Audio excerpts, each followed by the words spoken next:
The Popular Front of India and its membership, having been decimated, is now taking a look at some softer targets.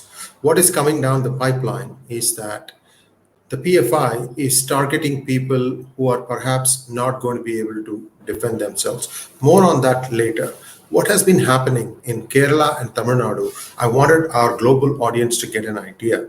Last few days in Tamil Nadu, many places, Coimbatore, Madurai, Chennai, petrol bombs have been thrown at the houses of several RSS and BJP leaders. We're going to try and get some personal experiences in front of you in the next few days. Stay tuned on that one. So, what are they trying to do? Here, this is more of an expression of frustration at being caught.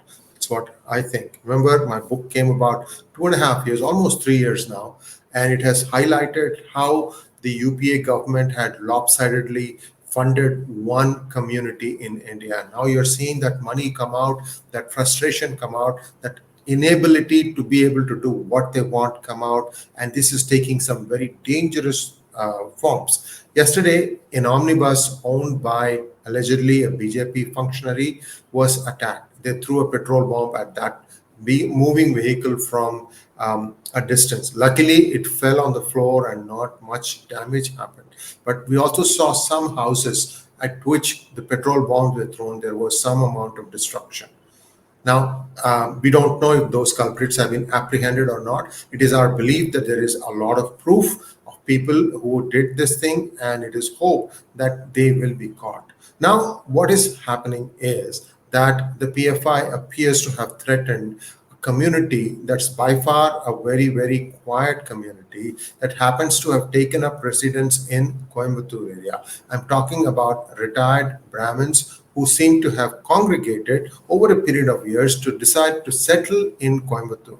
Why Coimbatore? It's got very nice climate, doesn't get too hot, doesn't get too cold. Many, as we grow older, we need to have warmer climate. At the same time, we don't want it to be too hot so that we start melting.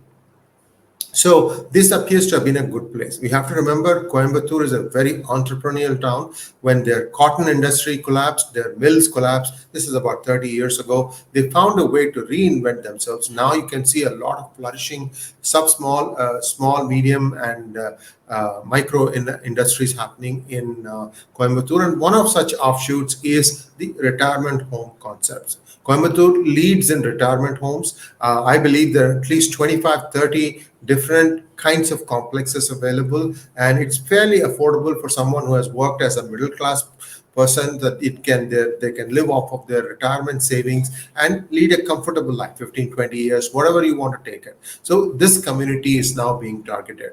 What makes it worse is that we have to remember that a DMK spokesperson talked about genocide of Brahmins. So you have a double whammy coming into play. You have the party in power who wants to decimate and get rid of all Brahmins. They've tried and they've succeeded to a large extent. Brahmins used to make about 6% of the population of Tamil Nadu not long ago, about 80 years ago. And now you are down to perhaps 1%, and that too in small pockets. Everywhere else, they have either shut shop or they've stopped procreating and they have moved on. But many like to come back to Coimbatore, especially some in Chennai too, to spend their golden years. Nothing wrong in that. But PFI appears to have now trained its guns, and this could be a tacit support of the government. I'm not saying it is, but DMK has not exactly shown itself as being very nice to Brahmins. So why is this specific thing such a concern? Most people are in their 60s and 70s. They can't run anywhere. And the security for all these complexes is very, very slight, very light. And it is just the goodness of people that is preventing this from happening. But if PFI decides to start looking at this, this will make it completely vulnerable to a much harder crackdown. It is my opinion that close to 50,000 people, members, are there in that cadre. And we are just, 100 arrests? So there's a long way to go.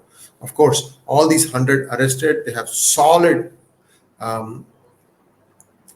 a solid history of having done bad things. Many, I've been telling this, every 3 months they like to kill one Hindutva leader. It could be in Kerala, it could be in Tamil Nadu, it could be Karnataka, but they have been very active. In fact, I'm told that 10 of the PFI members were apprehended in Coimbatore while they were on their way by train from Kerala to Karnataka. That just tells you how meticulously PFI prepared for this. And it is now becoming more and more clear that their funding is the same group of people who are also funding several organizations in the United States. I want to warn all the US congressmen, women, and senators and take a look at the places from where you're getting your funding from.